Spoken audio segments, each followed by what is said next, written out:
안녕하세요. 출애굽을 한 이스라엘 2세대와 그들의 지도자 여호수아는 차례차례 여리고 정복을 수행했습니다. 요단강을 건너 요새였던 여리고를 무너뜨리고 여리고보다는 상대적으로 작은 성이었던 아이성에서 패배하고 맙니다. 그것의 원인은 하나님 때문이 아니라 인간의 교만과 방종 때문이었습니다. 하나님께서는 그런 인간들에게 패배의 쓴맛을 보게 하셨습니다. 우리가 하나님을 믿고 나아가는 길에서 이 교만과 방종은 가장 조심해야 할 것들입니다. 교만해지면 방종이 나옵니다. 교만이라는 단어를 헬라어 사전에서 찾아보면 실제의 자기보다 자기를 위에 두는 것을 뜻합니다. 하나님 앞에서 자신의 정체성을 잃어버리고 뭐라도 된 양 착각하는 것이 바로 교만입니다. 그리고 그 교만은 곧 자신의 일을 자기 임의로 결정해버리는 방종으로 이어집니다. 아담과 하와가 원죄를 저지른 것은 하나님처럼 될 수 있다는 뱀의 유혹에 대해서 그들도 그런 마음이 있었기에 반응한 결과이며, 실제로 하나님처럼 되고 싶다는 교만이 그들을 방종으로 내몰고 갔습니다. 어렵게 왕이 된 후 승승장구하던 다윗이 밧세바를 범하고 우리아를 죽이는 방종을 범했습니다. 그것도 같은 이치가 아니겠습니까? 하나님께서는 사울에게 순종이 제사보다 낫고 듣는 것이 순양의 기름보다 낫다고 말씀하신 것도 같은 맥락이 아니겠습니까? 인간에게 있어서 가장 필요로 한 장면은 영화로 치자면 겸손하게 하나님의 뜻을 구하는 그런 씬일 것입니다. 이스라엘이 교만과 방종으로 패배한 그 자리, 아골 골짜기에서 새로운 시작이 있었습니다. 지난주에 살펴본 대로 아골 골짜기에서 다시 시작할 수 있다는 사실을 깨달았습니다. 괴로움의 상징인 아골 골짜기는 소망의 문이 될 수 있었습니다. 여호수아 8장은 그것을 말해주고 있습니다. 우선 여호수아 8장의 스토리를 한번 살펴보겠습니다. 여호수아 8장은 기승전결의 플롯을 갖고 있습니다. 우선 기로 시작입니다. 여호와 하나님께서 여호수아에게 아이성을 이스라엘에게 주셨다고 말씀하십니다. 그리고 이번에는 전리품 중에서 가축과 물건은 이스라엘이 갖도록 하셨습니다. 다음으로 승으로 발전의 단계입니다. 하나님의 말씀을 들은 여호수아는 3만 명을 따로 뽑아 매복을 시킵니다. 물론 나중에 이걸 실행할 때는 5천 명의 숫자로 나옵니다. 여호수아는 성에 전쟁을 할 때 매복시킨 자들을 따로 두었고, 자신은 성문 앞에서 여리고의 군사들이 나오게 하겠다고 했습니다.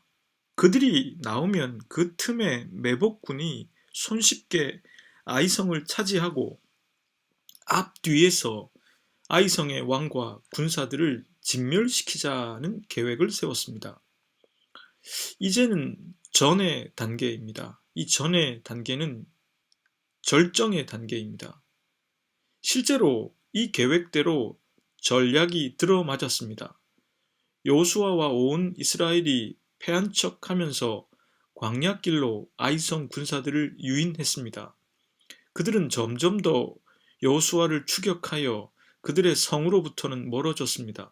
그때 하나님께서 여호수아에게 단창을 들어 아이를 가리키게 했습니다.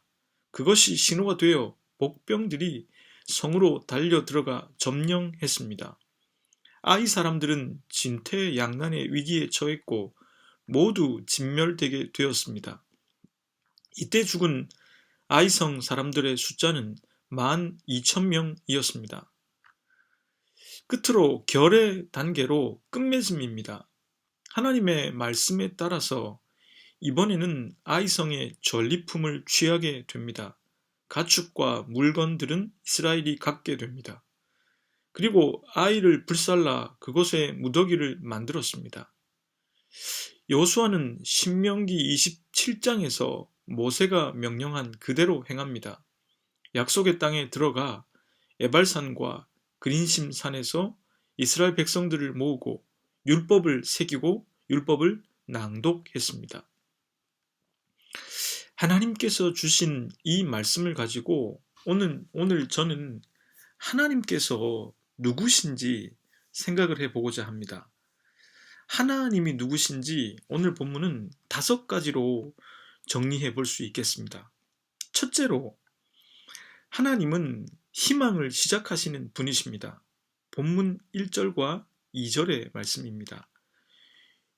여호와께서 여호수아에게 이르시되 두려워하지 말라, 놀라지 말라. 군사를 다 거느리고 일어나 아이로 올라가라. 보라, 내가 아이 왕과 그의 백성과 그의 성읍과 그의 땅을 다 네 손에 주었으니 너는 여리고와 그 왕에게 행한 것 같이 아이와 그 왕에게 행하되 오직 거기서 탈취할 물건과 가축은 스스로 가지라. 너는 아이 성 뒤에 복병을 둘지니라 하시니, 괴로움을 뜻하는 아골 골짜기에 처한 이스라엘은 하나님 앞으로 나아가 회개했습니다. 그런 그들에게 하나님께서는 오래 참지 않으시고 당신의 희망을 전하셨습니다. 인간이 실패한 그곳 아이에서 다시 희망을 시작하고 계십니다. 희망은 인간에게서 시작되는 것이 아닙니다. 인간이 다시 하나님 앞으로 나아가 겸손하게 무릎을 꿇게 되는 것은 하나님께로부터 희망과 소망이 시작된다는 것을 누구보다 알기 때문일 것입니다. 여호와 하나님의 말씀이 인간에게 올 때, 그때에 희망은 실제를 드러내기 시작합니다. 결국 중요한 것은 나와 하나님과의 관계입니다. 이 관계에는 다른 이가 개입될 필요가 없으며 하나님과 나 사이에 있는 그 문제가 해결되어야만 합니다. 그래야 희망이 시작됩니다. 이스라엘에게 있었던 그 탐욕, 교만, 방종의 문제가 해결되고 난 뒤에야 비로소 하나님께서는 아이성 패배 이전의 상태로 되돌아가게 하셨습니다. 그것은 하나님께서 직접 이스라엘에게 말씀하시고 이스라엘은 그 말씀을 실행하는 그 모습으로 되돌아갔다는 뜻입니다. 평소 다니는 한 내과의 의사 선생님이 제게 이렇게 말씀하셨습니다. 목사님, 이제 방역도 별로 의미가 없습니다. 지금 6명에서 8명으로 늘리고 10시에서 11시로 늘리는 것이 무슨 의미가 있겠습니까? 이제 정말 하나님께 기도하는 것이 훨씬 더 낫겠습니다. 현대 의학의 과학적인 결과를 믿는 의사분이 목사인 제게 그렇게 말씀하시는 게 깊이 다가왔습니다. 희망은 하나님께로부터 시작된다는 메시지가 그 어느 때보다 절실히 필요한 때가 지금이 아닌가 하는 생각이 들었습니다. 그분의 말씀이 들리는 순간 희망은 시작됩니다. 반대로 하나님께서 말씀하시지도 않았는데 인간이 교만해져 방종으로 일삼았던 일들은 절망으로 끝맺음되고 맙니다. 이 점을 잊지 마시길 바랍니다. 둘째는 하나님께서는 당신 자신이 하나님이심을 드러내십니다. 생각해보면 지금까지 이스라엘 2세대와 여호수아가 가나안 정복전을 수행하면서 군사작전을 쓰지 않았었습니다. 요단 도하도 그랬고 여리고성 점령도 군사 전략이나 군사 작전에 의해서 정복하고 도하했던 게 아니었습니다. 그것은 전적인 하나님의 역사였습니다. 가나안의 도시국가들도 바로 그 점 때문에 이스라엘을 두려워했었습니다. 그런데 군사작전을 처음으로 사용한 아이성 1차 전투는 하나님에 의해서 쓴 군사작전이 아니었습니다. 지난주에 자세히 살핀 대로 그것은 이스라엘과 여호수아의 판단이었습니다. 하나님을 인정하지 않고 자기 임의로 감행한 군사작전은 보기 좋게 패배로 끝이 나고 말았습니다. 그런데 다시 희망을 시작하시는 하나님께서는 그들이 시작한 군사작전이 하나님의 도우심 속에서 승리로 이어지게 하셨습니다. 사람들은 아이성을 생각할 때 작은 성읍이라고 생각하는 경향이 있습니다. 그것은 여리고에 비해서 그런 것이지 실제로는 이 아이성도 성벽이었고 공성전을 해야 하는 곳이었습니다. 2차 아이성 전투의 작전을 생각해 보면 아이성도 제법 요새화된 곳이었을 것입니다. 이것은 고고학적인 배경에서 그리 말씀드리는 것이라기보다는 신학적인 차원에서 말씀드리는 것입니다. 하나님께서는 나름의 요새였던 아이성 전투에서 이스라엘이 군사적 전략을 쓰게 하셨고 그 전략이 통하게 하심으로 말미암아 이스라엘이 사용했던 군사 전략조차도 하나님의 도우심이 없이는 별것이 아님을 알게 하셨습니다.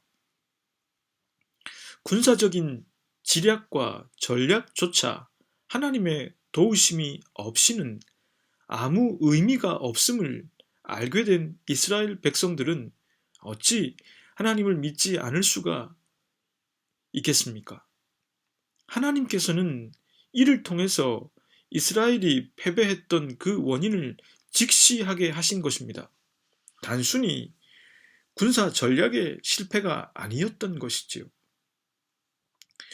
우리들은 작은 나의 지혜로 이런저런 방법들을 궁리해 보곤 합니다. 때론 새로운 방법도 찾아내곤 합니다. 그러나 결국 그것은 우리들에게 비싼 대가를 치르게 할 때가 있고 깨달음에 이르게 할 때가 있습니다. 내 작은 지혜로 할 수 있는 것이 별로 없다는 것을 깨닫게 합니다. 하나님께서 하셨다는 사실이 드러나야 인간은 하나님을 하나님으로 대하게 됩니다. 내 작은 지혜를 발휘할 때 사람들이 잠시 찬사를 보낼 수 있고 나 자신도 나 자신에 대해서 잠시 뿌듯할 수는 있겠지만 결국 하나님 그분께서 하셔야 합니다. 그래야 인간은 하나님을 압니다. 그래야 그때 인간은 하나님의 현존을 느끼게 됩니다. 셋째로 하나님께서는 깨닫게 하시는 분이십니다. 본문 17절의 말씀입니다. 아이와 베델에 이스라엘을 따라가지 아니한 자가 하나도 없으며 성문을 열어놓고 이스라엘을 추격하였더라.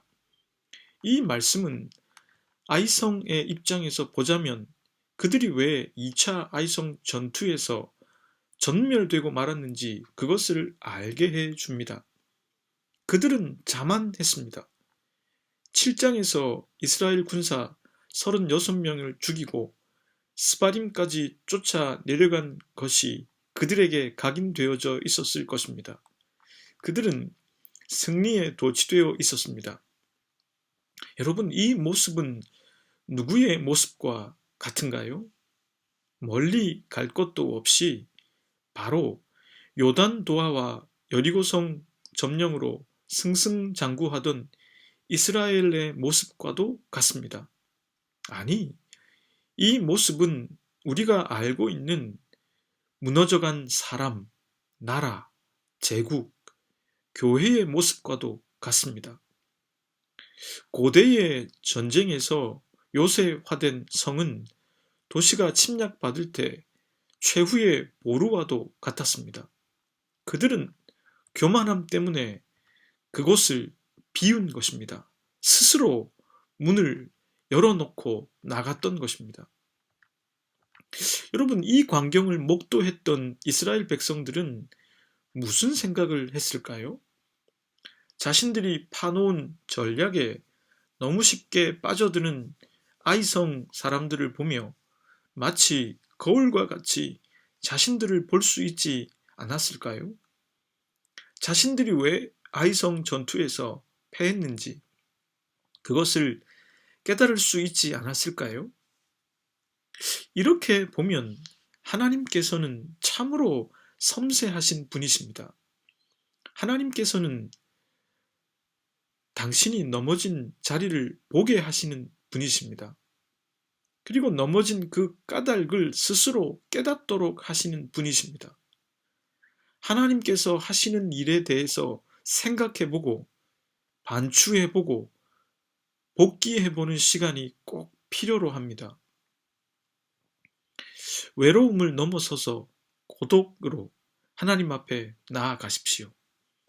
그 고독 속에서 당신을 실제적으로 이끌고 계신 그 하나님의 깨닫게 하심을 경험하시기를 바랍니다. 넷째는 하나님께서는 인간의 연약함을 잘 알고 계신 분이십니다. 본문 2절의 말씀입니다. 너는 여리고와 그 왕에게 행한 것 같이 아이와 그 왕에게 행하되 오직 거기서 탈취할 물건과 가축은 스스로 가지라. 너는 아이성 뒤에 복병을 둘지니라 하시니, 하나님께서는 여리고성을 점령할 당시에 어떤 전리품도 취하지 못하게 하셨고 온전히 하나님의 성전 곳간에 두도록 하셨습니다. 그렇게 하신 것은 무엇보다 여리고성이 가나안의 첫 열매였기 때문이었습니다. 대체적으로 신학자들은 이 점에 대해서 동의를 보내고 있습니다. 하나님께서는 자신의 백성 이스라엘이 가나안에서의 첫 열매를 온전히 하나님께 드리길 바라셨습니다. 그런데 그것은 아간의 문제를 야기했습니다. 물론 그건 하나님의 잘못이 아닙니다. 하나님께서는 첫 열매를 받으심을 통하여서 이스라엘이 한 단계 더 성숙하는 길로 인도하셨습니다. 인간에게 가축과 재물이 필요하지 않다는 생각에서 그렇게 하신 것은 아니었습니다. 이 아간의 문제는 전적으로 아간의 문제였고, 혹시 아간과 비슷한 생각을 한 일부 이스라엘 사람들의 마음속 탐욕을 예표적으로 드러난 문제였습니다. 그런데 하나님께서는 그 첫 열매를 온전히 받지 못하셨음에도 이제는 전리품을 취할 수 있도록 하셨습니다. 인간이 연약한 존재이고 필요를 채워야 하는 존재임을 누구보다 잘 알고 계시기 때문입니다. 세브란스 병원의 소아정신과 의사인 천근아 교수라는 분이 쓴 아이는 언제나 옳다라는 육아책을 보면 천근아 교수는 아이를 양육할 때 가장 중요한 것을 다음 4가지로 요약해 줍니다. 첫째, 아이를 많이 안아주고 뽀뽀해 주라. 둘째, 실제로 자녀가 사랑한다는 것을 느끼도록 해주라. 셋째, 아이의 이야기에 정말 귀를 쫑긋 세우고 경청해주라. 넷째, 아이가 힘들어하는 것이 무엇인지 살펴보라. 단순하지만 부모인 저로서 잘하지 못하는 부분들인지라 금원으로 다가왔습니다. 이 중에서도 특히 아이들이 무엇을 힘들어하는지 살펴보라는 그 말이 저는 참 좋았습니다. 저도 어릴 때 제가 힘들어하는 것을 잘 알고 그것에 예민하게 반응해 주신다면 참 좋았습니다. 그런데 반대로 제가 힘들어하는 것에 대해서 부모님이나 주변의 사람들이 별일 아닌 것처럼 취급해 버릴 때는 힘이 들었었습니다.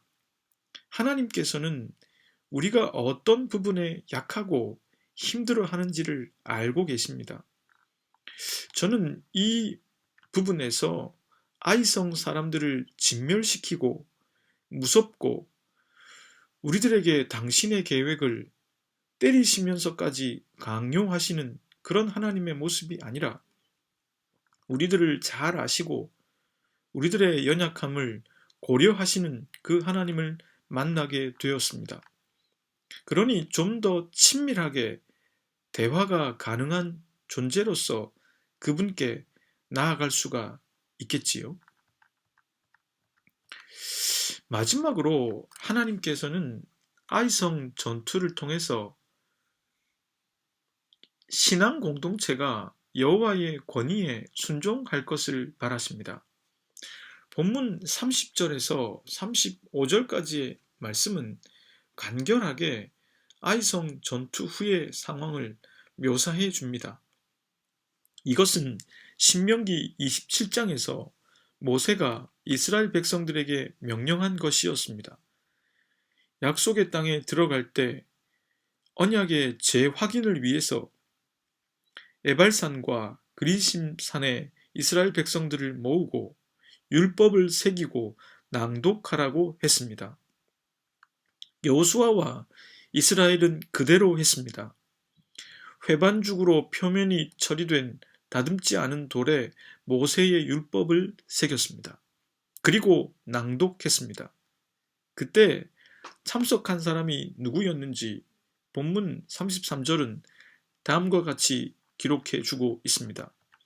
온 이스라엘과 그 장로들과 관리들과 재판관들과 본토인뿐만 아니라 이방인까지 여호와의 언약궤를 맨 레위 사람 제사장들 앞에서 궤의 좌우에 서되 절반은 그리심산에 절반은 에발산 앞에 섰으니 이는 전에 여호와의 종 모세가 이스라엘 백성에게 축복하라고 명령한 대로 함이라.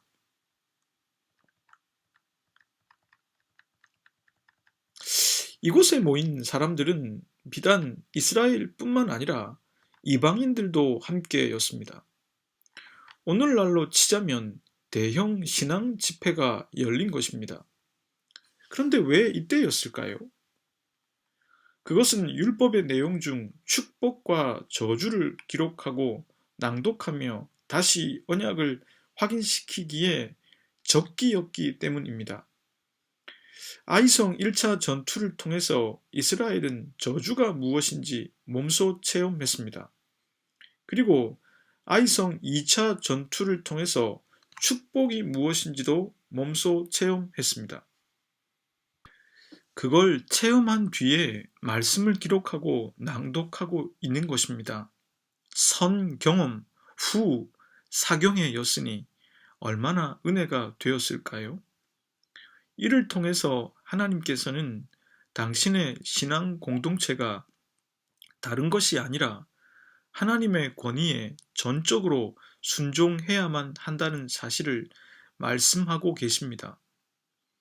이것을 통해서 이스라엘 백성들이 하나님과 맺은 그 계약을 충실히 이행할 것을 촉구하고 계십니다. 우리들은 여호수아 8장을 통해서 하나님께서 누구신지를 생각해 보았습니다. 첫째, 하나님은 희망을 시작하시는 분이십니다. 둘째, 하나님께서는 하나님이심을 드러내시는 분이십니다. 셋째, 하나님께서는 깨닫게 하시는 분이십니다. 넷째, 하나님께서는 인간의 약함을 잘 알고 계신 분이십니다. 다섯째, 하나님께서는 신앙 공동체가 하나님의 권위에 순종하길 바라십니다. 7장에서 분노를 발하셨던 하나님께서는 8장에 이르러 그 분노를 돌이키셨습니다. 그 까닭은 무엇보다 교만으로 방종을 일삼았던 이스라엘이 하나님께 온전히 순종하고 있기 때문입니다. 두 렙돈의 헌금을 드린 가난한 과부가 예수님께 그토록 귀중한 칭찬을 받았던 것은 그가 그 돈에 자신의 가장 소중한 것을 담았기 때문일 것입니다. 바로 전적으로 하나님을 믿는 믿음을 담은 것입니다. 그는 남은 생활비 전부를 하나님께 드리고 자신의 삶을 하나님께 의탁했습니다. 그것은 하나님을 향한 진정한 사랑과 믿음이 없이는 불가능한 행위였습니다. 함께 기도하겠습니다.